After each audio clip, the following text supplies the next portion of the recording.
పంపు వీలు కదిలిపోయింది. పంపు వీలు పోతే ఆయిల్ సప్లై అవ్వదు, ఇంజిన్ ఆయిల్. దానికోసం మొత్తం ఓపెన్ చేయాల్సి వస్తుంది. అందుకని ఓపెన్ చేయకుండా ఓన్లీ ఆల్రెడీ చేశాను.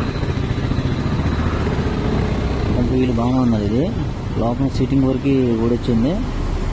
దాన్ని కూర్చోబెట్టి ఇది తిప్పాను, ఎల్ఈడి వేసాను. స్టాండర్డ్ అయిపోయింది.